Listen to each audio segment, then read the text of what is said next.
बिस्मिल्लाह रहमान रहीम। सज्जनों ते मित्रों, मैं पंजाबी तहरीक ने जुड़त रखता हाँ।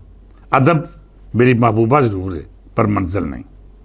इस खेतर में शायरी वाला रुझान जरूर रहा, पर वेले की तंग दामनी ने यह सफ़र तवील नहीं होने दिता।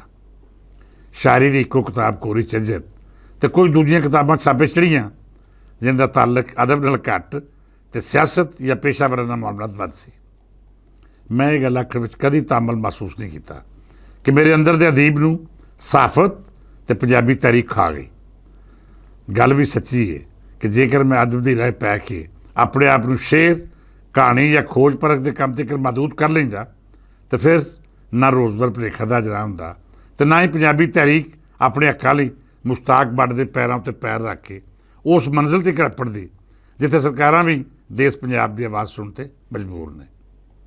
दुनिया भी ये गल मान रही है कि पंजाबी ना तो गूंगी है तो ना ही पंजाबी इहदा ढगा है कि तुसीं उहदी अख खो लवो, उहदी शनाख्त करके बसां तो ला के कतलेआम शुरू कर दिओ, उहदे पानी खो लवो, उहदे बालां कोलों पढ़ाई का हक लैके दूजे सूबे दे दिओ, उहदा अन्न पानी खा के भी उहनूं मंदा बोलो तो जवाब विच पंजाबी कोई रद्देमल नहीं देवेगा। अज ये सवे तासब असीं ज़ाहिर कर चुके हाँ। मेरे नाल नाल वो किन्ने ही लोग ने जिन्हें पंजाबी तहरीक के काफले च रद्द करके दुनियादारी नूं इस तहरीक की नज़र करता। बहरहाल आज़ादी के इस मोड़ उत्ते मैं आखण चक बजाना वा कि आज़ादी के 65 वरे ज़ाया नहीं गया। जो खटिया बटिया उस सब पंजाबी बोली ते रेतल के नामे ला दिता। अगामी रब सोने ने जिन्ने साह दिते वो पंजाबी तहरीक, सहाफत ते बोली की सेवा च लंघणगे। सज्जन प्यारिओ, अज वारिस शाह होरां दा मेला मनाया जा रहा है। ये वो वारिस शाह है जिन्हें अपन लिखतां राहीं देश पंजाब का अजिहा नक्शा खिंचिया कि अज कोई भी पंजाब की रेतल या बोली बारे ये ताना नहीं दे सकता कि इत्थे आलमी पद्धर का अदब तखलीक नहीं हो सकिया। वारिस शाह ने अपनी सब तो शाहकार तसनीफ हीर राहीं जो शेरी तजर्बात किए, उन्होंने मिसाल दुनिया के अदब बहुत घट मिलती है। उनका हर किरदार अपनी धरती ते रेतल नाल इंज जुड़िया होया है जिवें वारिस शाह ने उन्होंने ना सिर्फ अखी वेख्या बल्कि वो आप भी इस दास्तान का कोई किरदार रहा हो। हीर वारिस शाह विच तुहानूं उस वेले का पूरा समाज, उहदी रेतल, रस्मों रिवाज, तौर तरीके, मुहब्बत ते जज्बात सब विहारी दिंदा है। सब तो वड्डी गल यह है कि उन्होंने जिवें एक लोक दास्तान नूं सूफियाना रंग में ढालिया तो फिर इस दास्तान राहीं जो आज़ादी का फलसफा बयान किया वो वारिस शाह दे कमाल हो सकता है। उन्होंने दुनियावी इश्क नूं इश्क अलाही का शीशा बना के इंसानी जज्बात नूं उहदे विच वेखिया तो फिर इस अंदाज नाल पेश किया जिहदी मिसाल बहुत घट लभदी है। वारिस शाह ने पंजाबी के वक्खो वक्ख लहजियां का अजिहा इम्तजाज पेश किया कि तुसीं जद हीर वारिस शाह नाल आशना हुंदे हो तो फिर तुहानूं इंज लगता है जिवें तुसीं पूरे का पूरा पंजाब इस किताब में देख रहे हो। ना सिर्फ पंजाब बल्कि इस धरती की मुकम्मल तारीख, रस्मों रिवाज तो रेतल तुहाडे सामने आ जाते हैं। साडा अदबी शाहकार दुनिया भर में जेरे बहस आउंदा है। जद भी आलमी पद्धर उत्ते हीर वारिस शाह बारे गल छिड़दी है तो खोज परख के खेतर नाल जुड़त रखने वाले इनू शेक्सपीयर दीयां कहानियां या फिर यूनानी अदब में तखलीक होने वालियां दास्तानां दे बराबर रखते हैं। ये नहीं कि वारिस शाह सिर्फ हीर लिख के खर्च हो गया। उनका तखलीकी सफ़र इतों तक महदूद नहीं सी बल्कि सस्सी पुन्नू, इबरतनामा, नसीहतनामा ते महराजनामा दियां इखलाकी ते तसव्वुफ नाल भरियां होईयां लिखतां भी उन्होंने उच्च पद्धरी शायर ते मुफक्कर साबित कर दियां ने। वारिस शाह अपने वेले तो बहुत अगां दी सोच रखते सन। उन्होंने वो मौजूआत छोए जिहड़े साडी अज दी समाज लई जहर तो घट नहीं। उन्होंने जनानियां दे हक्कां दी गल कीती ते इंसानी समाज विच ऊंच नीच दे तसव्वुर नूं रद्द कीता।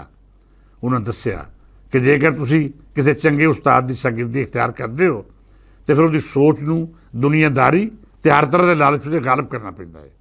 जे गुरु चंगा होवे तो अपने चेले का इम्तिहान भी लैंदा है। इस इम्तिहान में कामयाब होने वाला ही अजिहा जोगी अखवांदे ने मंजिल जिन्हां दी राह विच आप संगे भी बन के आ जाती है। ये वक्री गल है कि इश्क का अजिहा जोग लैण वालियां नूं ना तो मंजिल नाल कोई दिलचस्पी हुंदी है तो ना ही वो चाहुंदे ने कि ये पंध मुक जाए। मुसलसल रियाजत तो सफ़र च रहने वाले ये लोग दुनियादारी तो बहुत दूर होंदे ने। मैं समझदा हाँ कि वारिस शाह होरां अपनी लिखतां राहीं एक मखसूस फलसफे बयान नहीं किया बल्कि हमेशा लई दुनिया के सामने ਪੰਜਾਬ ਦਾ ਅਦਬੀ ਤੇ ਫਿਕਰੀ ਮੁਕੱਦਮਾ ਵੀ ਰੱਖ ਦਿੱਤਾ। ਅਜਿਹਾ ਮੁਕੱਦਮਾ ਜਿਹੜਾ ਪੰਜਾਬ ਦੀ ਸ਼ੇਰੀ ਰੇਤ ਨੂੰ ਜਰਮਨ, ਫਰੈਂਚ, ਅੰਗਰੇਜ਼ੀ ਤੇ ਦੂਜੀਆਂ ਵੱਡੀਆਂ ਜ਼ਬਾਨਾਂ ਦੇ ਅਦਬ ਦੇ ਬਰਾਬਰ ਹੋ ਕੇ ਪੇਸ਼ ਕਰਦਾ ਹੈ। ਸੱਜਣ ਪਿਆਰਿਓ, ਮੈਂ ਬੁੱਲੇ ਸ਼ਾਹ ਦਾ ਆਸ਼ਕ ਹਾਂ, ਪਰ ਇਸ ਦੇ ਬਾਵਜੂਦ ਮੈਂ ਇਹ ਗੱਲ ਹਮੇਸ਼ਾ ਮੰਨੀ ਹੈ ਕਿ ਜੋ ਰੰਗ ਵਾਰਿਸ ਸ਼ਾਹ ਦੀ ਸ਼ੇਰੀ ਰਚਨਾ ਦਾ ਹਿੱਸਾ ਹੈ, ਉਹਦੀ ਮਿਸਾਲ ਬਹੁਤ ਘੱਟ ਮਿਲਦੀ ਹੈ। ਉਹ ਭਾਵੇਂ ਬੁੱਲੇ ਸ਼ਾਹ ਜਿਹੀਆਂ ਖਰੀਆਂ ਗੱਲਾਂ ਨਹੀਂ ਕਰਦੇ, ਪਰ ਫਿਰ ਵੀ ਫਲਸਫੇ ਦੇ ਬੰਦ ਲਿਫਾਫੇ ਵਿੱਚ ਜਿਹੜੀ ਗੂੜੀ ਗੱਲ ਕਰਦੇ ਨੇ, ਉਹ ਆਪਣੇ ਅੰਦਰ ਮਾਨੀ ਦਾ ਇੱਕ ਸਮੁੰਦਰ ਰੱਖਦੀ ਹੈ। ਅਸੀਂ ਬੁੱਲੇ ਦੇ ਆਸ਼ਕ ਤੇ ਵਾਰਿਸ ਸ਼ਾਹ ਦੇ ਦੀਵਾਨੇ ਹਾਂ। ਸਾਡੀ ਧਰਤੀ ਦੀ ਪਛਾਣ ਵੀ ਇਹ ਨੇ ਤੇ ਇਹਨਾਂ ਦੀ ਸੋਚ ਹੀ ਸਾਡੀ ਰਿਤਲ ਦਾ ਮੁਕੱਦਮਾ ਹੈ। ਸੱਜਣ ਪਿਆਰਿਓ, ਅੱਜ 24 ਤਾਰੀਖ ਬੁੱਧ ਵਾਲੇ ਦਿਨ ਅਸੀਂ ਵਾਰਿਸ ਸ਼ਾਹ ਦੇ ਹਜ਼ੂਰ ਹਾਜ਼ਰੀ ਦੇਣ ਲਈ ਆ ਰਹੇ ਹਾਂ।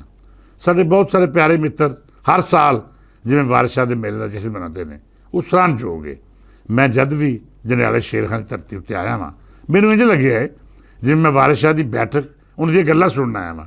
ਜੰਡਿਆਲਾ ਸ਼ੇਰ ਖਾਨ ਇਸ ਕਰਕੇ ਵੀ ਮੋਤਬਰ ਤੇ ਮੁਕੱਦਸ ਹੈ ਕਿ ਮੇਰੇ ਮੁਰਸ਼ਦ ਤੇ ਮਹਿਬੂਬ ਸ਼ਾਇਰ ਨੇ ਇਹਨੂੰ ਆਪਣੀ ਆਖਰੀ ਆਰਾਮਗਾਹ ਲਈ ਚੁਣਿਆ। ਅੱਜ ਉਹ ਇੱਥੇ ਆਸੂਦਾ ਖਾਕ ਨੇ ਤੇ ਅਸੀਂ ਉਹਨਾਂ ਦੇ ਮਜ਼ਾਰ 'ਤੇ ਆਪਣੀ ਤਹਿਰੀਕ ਤੇ ਸ਼ੇਰੀ ਰਚਨਾਵਾਂ ਦਾ ਤਬਰਕ ਤੇ ਫੈਜ਼ ਹਾਸਲ ਕਰਨ ਲਈ ਹਾਜ਼ਰੀ ਦਿੰਦੇ ਹਾਂ। ਮੈਂ ਸਭੇ ਸੱਜਣ ਪਿਆਰਿਆਂ ਨੂੰ ਸੱਦਾ ਦੇਵਾਂਗਾ ਕਿ ਤੁਸੀਂ ਵੀ ਬਾਬਾ ਜੀ ਦੇ ਹਜ਼ੂਰ ਪੇਸ਼ ਹੋਵੋ। ਇੱਥੇ ਵੇਖੋ ਕਿ ਮੁਹੱਬਤਾਂ ਦੇ ਫੁੱਲ ਕਿਵੇਂ ਖਿੜਦੇ ਨੇ ਤੇ ਉਹਨਾਂ ਦੀ ਖੁਸ਼ਬੂਆਂ ਕਿਵੇਂ ਤੁਹਾਨੂੰ ਆਪਣੇ ਹਿਸਾਰ ਵਿੱਚ ਲੈ ਲੈਂਦੀਆਂ ਨੇ।